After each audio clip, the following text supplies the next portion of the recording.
ശ്രദ്ധിച്ചിട്ടുണ്ട്. നല്ലപോലെ പ്രായ സമ്മേളനത്തിന് പ്രചരണം നൽകിയിട്ടുണ്ട്. ഇനി ലോക്കൽ സമ്മേളനം വരുമ്പോൾ ലോക്കൽ സമ്മേളനത്തെയും ഒക്ടോബറിലാണ് ലോക്കൽ സമ്മേളനം നടക്കുന്നത്. അതിനെ തുടർന്ന് ഏരിയ സമ്മേളനങ്ങളും നവംബറോടുകൂടി നടക്കാൻ പോവുകയാണ്. ഡിസംബറിലാണ് ജില്ലാ സമ്മേളനം ആരംഭിക്കുക. അപ്പോൾ ജില്ലാ സമ്മേളനവും ഒക്കെ ഞങ്ങൾ പ്ലാൻ ചെയ്ത് കഴിഞ്ഞിട്ടുണ്ട്. ഈ സാഹചര്യത്തിലാണ് കേരള രാഷ്ട്രീയ സ്ഥിതിഗതികളെ സംബന്ധിച്ച് സംസ്ഥാന കമ്മിറ്റി പരിശോധിക്കണമെന്ന് തീരുമാനിച്ചത്. സിപിഐഎമ്മിനെതിരായും പാർട്ടി നേതൃത്വം നൽകുന്ന ഇടതുപക്ഷ ജനാധിപത്യ മുന്നണിയും അതിന്റെ ഗവൺമെന്റും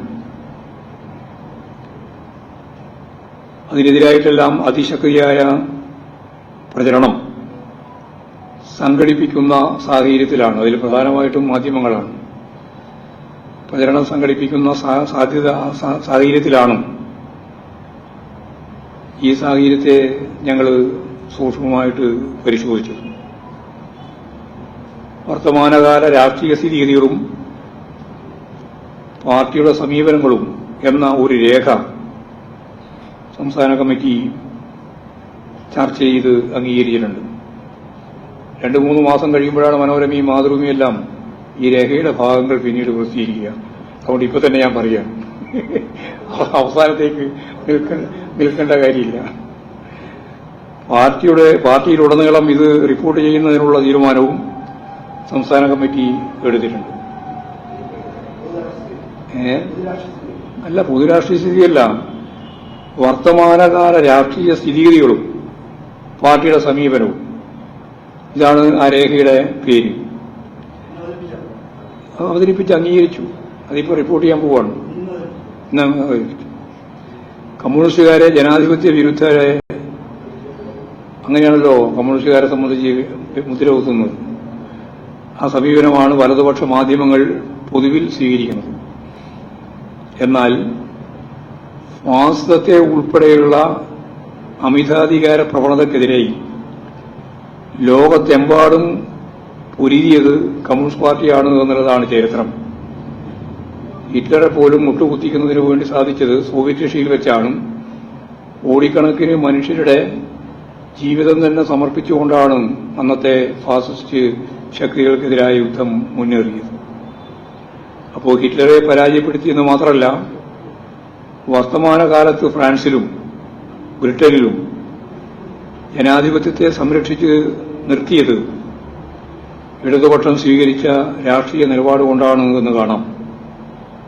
ഫ്രാൻസിൽ പ്രത്യേകമായിട്ടും അതെ, ബ്രിട്ടനിൽ ലേബർ പാർട്ടിയുടെ ഭാഗമായിട്ടാണ് കാര്യങ്ങൾ നടന്നത്. അതിനാൽ ഹിന്ദുത്വ രാഷ്ട്രീയ ശക്തികൾ ഇടതുപക്ഷത്തെ ശക്തിയായി എതിർക്കുന്ന നിലയാണ് ഉണ്ടായിട്ടുള്ളത്. ഇവിടെ മോഹൻ ഭഗവത് തന്നെ പറഞ്ഞത് ഞങ്ങളുടെ ഏറ്റവും പ്രധാനപ്പെട്ട ശത്രു ഇടതുപക്ഷമാണ് എന്നാണ്. ഇടതുപക്ഷത്തോടുള്ള വിരോധത്തിന്റെ അടിസ്ഥാനം അവരിപ്പോഴും മോഹൻ ഭഗവത് പറയുന്നതല്ല, മുമ്പ് തന്നെ കൃത്യമായിട്ട് ഗോൾവാൾക്കർ എഴുതി വെച്ചതാണ്. ഞങ്ങളുടെ പൊതു ശത്രുക്കൾ അത് 3 എണ്ണമാണ്. അത് 1 മുസ്ലിം, 2 ക്രിസ്ത്യൻ, 3 കമ്മ്യൂണിസ്റ്റ്.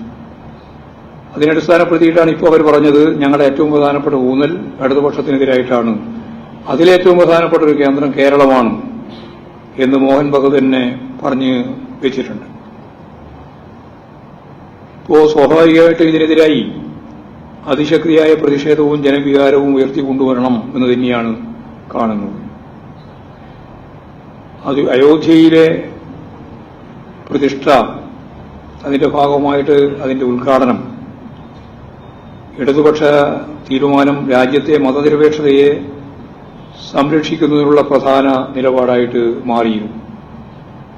കോൺഗ്രസ് ഉൾപ്പെടെ ഉദ്ഘാടനത്തിന് ക്ഷണിച്ചപ്പോൾ യഥാർത്ഥത്തിൽ അവരെല്ലാം പങ്കെടുക്കുന്ന ഒരു തീരുമാനത്തിലെത്തുന്നതിനിടയിലാണ് സിപിഐഎമ്മും ഇടതുപക്ഷ പാർട്ടികളും വ്യക്തമായിട്ട് ആ പരിപാടിയിൽ പങ്കെടുക്കേണ്ടതില്ല എന്ന് തീരുമാനിച്ചത്.